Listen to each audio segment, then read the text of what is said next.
এই প্যান্ডেলটা তৈরি করার জন্য কিন্তু প্রচুর কাপড় এখানে ইউজ করা হচ্ছে। শিব ঠাকুর এবং দুর্গা ঠাকুর রয়েছে এখানে একসাথে। মুক্তধারা হচ্ছে রবীন্দ্রনাথের একটা লেখা খুব সুন্দর একটা গল্প।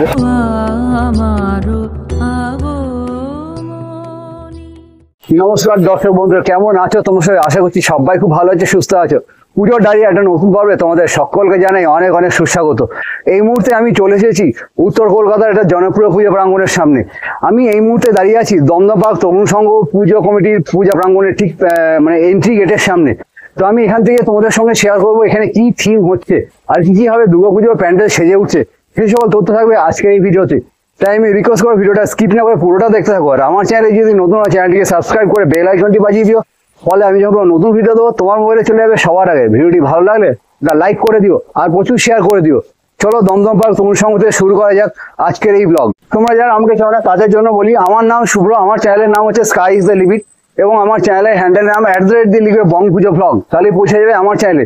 চলো বেশি কথা না বলে ভিডিওটা শুরু করি। তো তোমরা দেখতে পাচ্ছ আমার ঠিক সামনে রয়েছে দমদম পার্ক তরুণ সংঘের যে ব্যানারটা। এই ক্লাবের এবারে থিম হচ্ছে মুক্তধারা, এবং মুক্তধারা বলতে কি কি বোঝানো হচ্ছে এবং কি কিভাবে প্যান্ডেল সেজে হচ্ছে সেই সব তথ্য থাকবে আজকের ভিডিওতে। তাই ভিডিওটা তোমরা স্কিপ না করে দেখতে থাকো। তোমরা যদি ওদিক থেকে আসো, ওদিক থেকে সোজা এসে এই যে রাস্তাটা দেখছো এইটা চলে গেছে কিন্তু প্যান্ডেলের ভেতরে। এটা হচ্ছে এন্ট্রি গেট। চলো আমি এন্ট্রি গেট দিয়ে ভেতরে ঢুকছি। এই আমি ভেতরে প্রবেশ করে গেলাম। এইখান দিয়ে ভেতরে ঢোকার পরে একটু সোজা যদি এগিয়ে যাই তাহলে তোমাদের এক্সিটটা একটু দেখাই। ওই যে দেখছো ওই গেটটা, ওখানে যেখানে ওই ভাই দাঁড়িয়ে আছে তোমাদের একটু জুম করে দেখাই। এই যে দেখছো ওখান দিয়ে যে ছেলেটা আসছে ওইদিকে কিন্তু আছে এক্সিট গেট। চলো এবার বাকি কাজগুলো তোমাদের সঙ্গে দেখাই এবং নিজেও দেখি।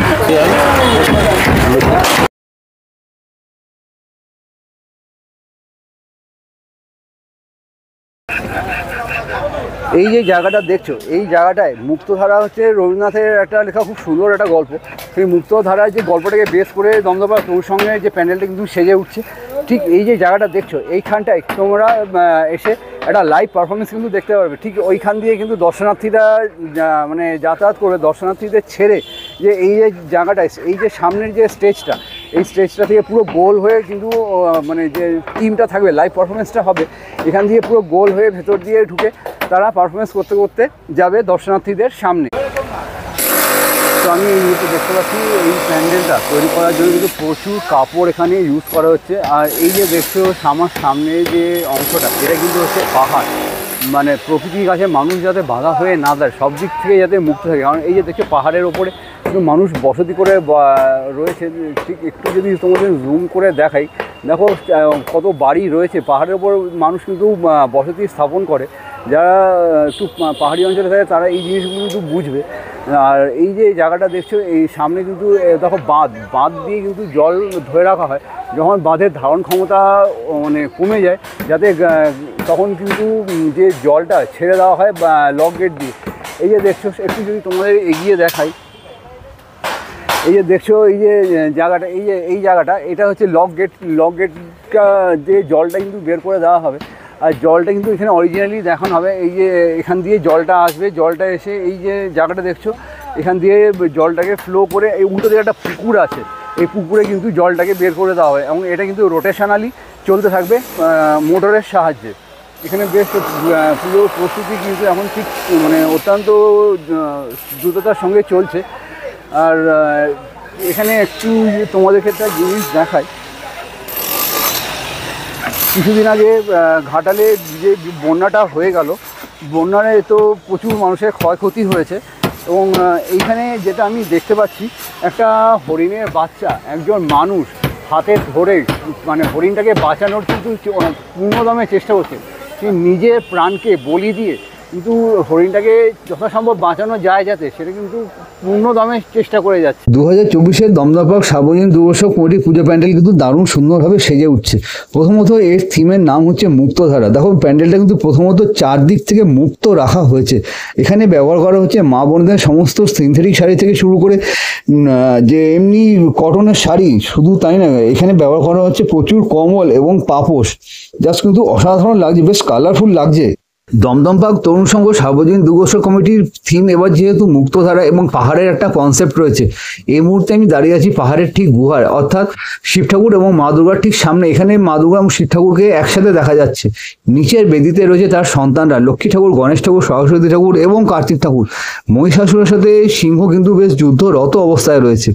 এইদিকে রয়েছে প্যান্ডেলটা, পুরো প্যান্ডেলটা কাপড়, কম্বল, পাপোশ দিয়ে খুব সুন্দর করে সাজিয়ে তোলা হচ্ছে। জাস্ট উল্টো দিকেই রয়েছে কিন্তু মা দুর্গার যে মূর্তিটা, এই মূর্তিটাই কিন্তু পুজো হবে।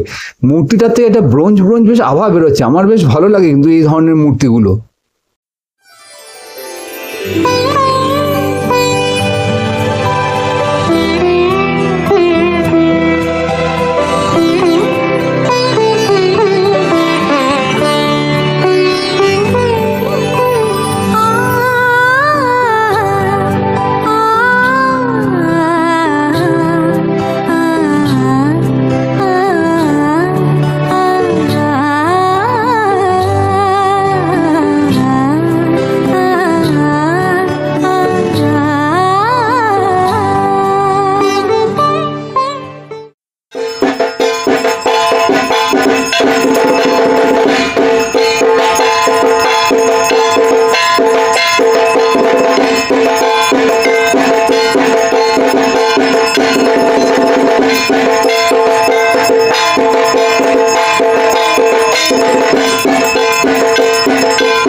ফাইনালি বন্ধুরা, আমি তোমাদের সঙ্গে শেয়ার করলাম দমদম পার্ক তরুণ সংঘ সার্বজনীন দুর্গোৎসব পূজা কমিটি পূজা প্রাঙ্গণ থেকে কী থিম হচ্ছে। এবারে থিম হচ্ছে মুক্তধারা। তো ভিডিওটা আজকের এইটুকুই ছিল। যদি ভিডিওটা ভালো লেগে থাকে একটা লাইক করে দিও আর প্রচুর শেয়ার করে দিও। হ্যাঁ, সাবস্ক্রাইব করতে কিন্তু একদম ভুলো না। দেখা হচ্ছে খুব শীঘ্রই পরবর্তী ব্লগে তো নতুন কোনো আপডেট নিয়ে। ততক্ষণের জন্য ভালো থেকো, সুস্থ থেকো, বাই।